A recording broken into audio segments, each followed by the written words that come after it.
You know that voice in your head, the one that's a running commentary on, well, everything? Sometimes it's a helpful guide, but other times it can absolutely ruin your day. So, what is this critical inner narrator? And more importantly, can we learn to tame it? Let's get into it. This is the sound of Kevin's inner world. The source material kicks things off with his story, and it all starts with one simple mistake. He forgot a contract for a house. This little error explodes into a huge fight with his wife, Jamie, and from there, his life just starts to unravel. So instead of facing the music, what does Kevin do? He runs. That critical voice in his head isn't pushing him to find a solution. Oh no, it's pushing him straight for the escape hatch. At the bar, he's telling the bartender this whole story, where he's the victim, conveniently leaving out his part in the whole mess. And this is where it gets really dark. One bad decision piles onto another, and then it leads to an absolute tragedy. In his desperate attempt to just shut that inner critic up, Kevin's actions create an even bigger disaster, burying him in guilt and shame. He is completely trapped in this downward spiral of self-sabotage. Okay, Kevin's story is pretty intense, right? It's an extreme example, but that inner narrator, that feeling of not being good enough or that knee-jerk reaction to blame someone else, I think we can all relate to that on some level. So what exactly is this voice, and why does it have so much power over us? Well, the source material actually gives this destructive inner voice a name.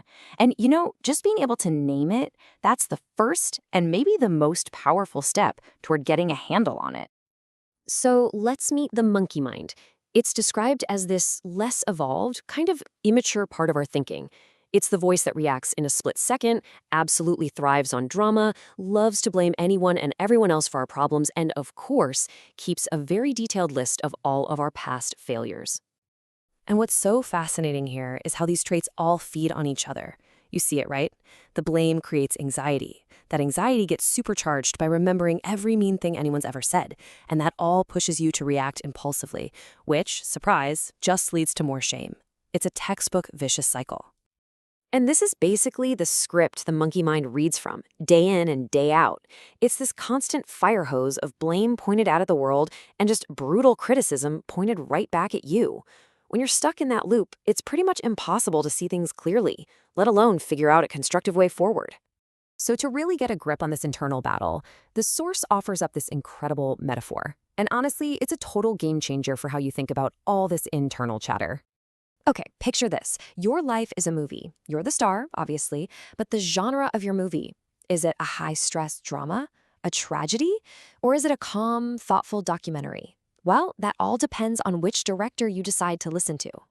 And this just lays it out perfectly, doesn't it? These are the two directors in your head. The monkey mind director loves drama, panic, and jumping to the worst possible conclusion. But the observing mind, that's your inner documentary filmmaker. It's calm, it's factual, it's curious. It doesn't need to invent a crazy story. It just observes what's actually happening. Now, to really see these two directors in action, let's talk about Elizabeth. After a really tense breakfast where she feels like her husband is totally ignoring her, her mind immediately goes to Defon 1, and her story plays out in conversations she has with two very different friends. First up, she calls her friend Paula, who is basically the monkey mind in human form. Paula doesn't ask questions. Nope, she jumps right in with judgments. She stokes the drama, and she pours gasoline all over the fire of Elizabeth's anxiety, even suggesting he's having an affair.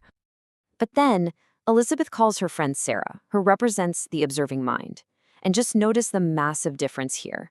Sarah doesn't get sucked into the drama. She calmly asks questions, helping Elizabeth separate the dramatic story she's telling herself from the actual facts and feelings. She's guiding her back to reality. This all brings up a huge question, right? Where does this powerful, dramatic monkey mind even come from?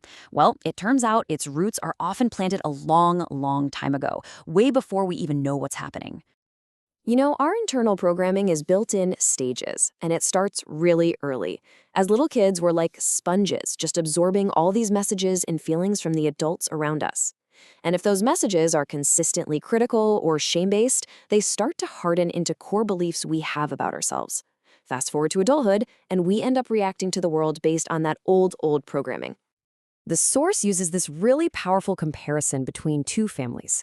So in the shame-based home, a simple accident like spilling juice teaches the child a devastating lesson. I am bad. This is fertile ground for the monkey mind.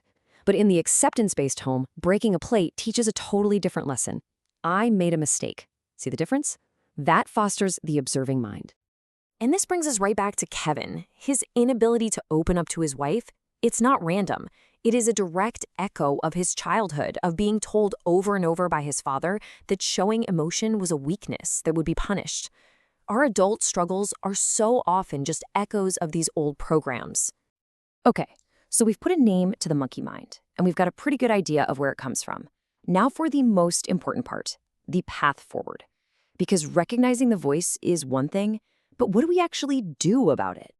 And this is absolutely the key takeaway. You can't just get rid of this voice. The source is really clear.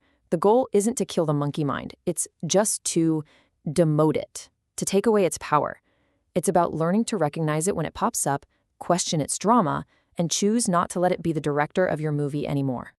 The real work, then, is to consciously cultivate that other director, to strengthen your observing mind. It's all about learning to press pause, to shift your focus from the wild story to the simple observable facts.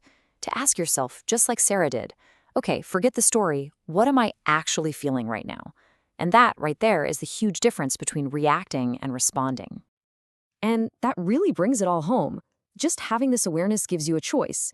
So the next time that anxious, critical voice starts up, you now have the power to see it for what it is. It's just the monkey mind trying to hijack the movie.